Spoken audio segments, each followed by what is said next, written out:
Perang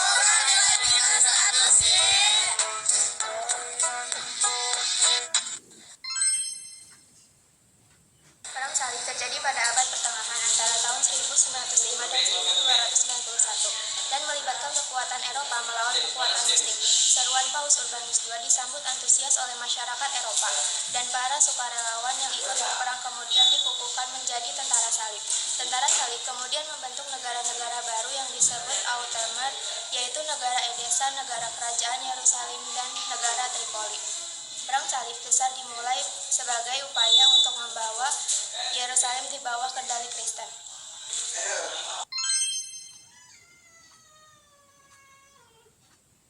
Selama berabad-abad, Konstantinopel adalah pusat dunia barat sekaligus pertahanan Kristen terhadap Islam.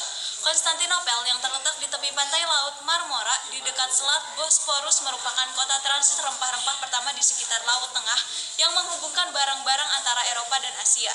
Jatuhnya Konstantinopel ke tangan Turki kemudian membuat kondisi perdagangan bangsa Eropa mengalami kemandegan. Lalu bangsa Eropa diusir dan harga rempah naik serta menipisnya persediaan rempah-rempah. Itu terjadi pada abad pertengahan yang menimbulkan paham kolonialisme dan revolusi industri. Assalamualaikum warahmatullahi wabarakatuh.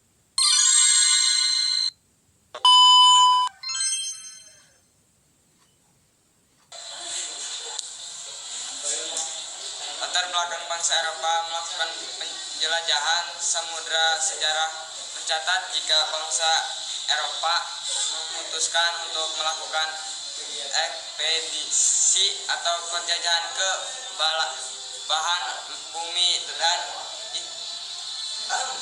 lain. Abad ke-15 Masehi termasuk sampai ke Nusantara atau wilayah Indonesia saat ini. Zaman ini kemudian disebut dengan zaman penjelajahan samudra. Penjelajahan samudra juga dikenal dengan era Love of Peace.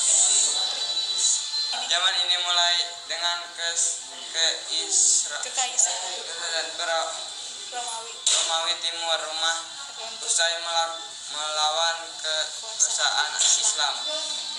Penjelajahan samudra oleh orang-orang Eropa ini kemudian menjadi penaklukkan dan kolonialisme.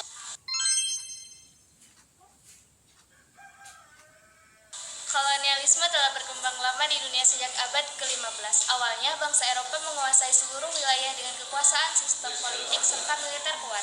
Namun, beberapa abad kemudian terjadilah pertentangan antar bangsa karena adanya perbedaan kultur, budaya, keyakinan, dan munculnya sifat dominan ingin menguasai seluruh wilayah yang menyebabkan peperangan tidak terbendung. Peperangan itu pun menyebabkan jatuhnya Konstantinopel ke tangan Turki Utsmani yang berdampak pada menurunnya perekonomian bangsa Eropa. Hal ini didukung pula dengan adanya revolusi industri dengan tujuan mengembangkan perekonomian.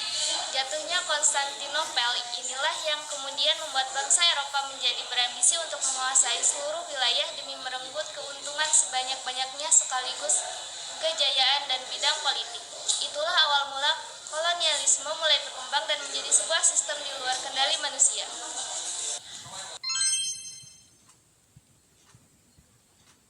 Periode kolonialisme di Indonesia dimulai pada akhir abad ke-16 ketika bangsa Eropa pertama kali tiba di Kepulauan Nusantara. Bangsa barat pertama yang sampai ke Indonesia adalah Portugis dan Spanyol. Pada awal abad ke-17, Belanda mulai lebih dominan dalam upaya kolonialisme di Indonesia. Rempah-rempah keberhasilan menyebabkan semakin banyak pedagang Belanda datang ke Indonesia.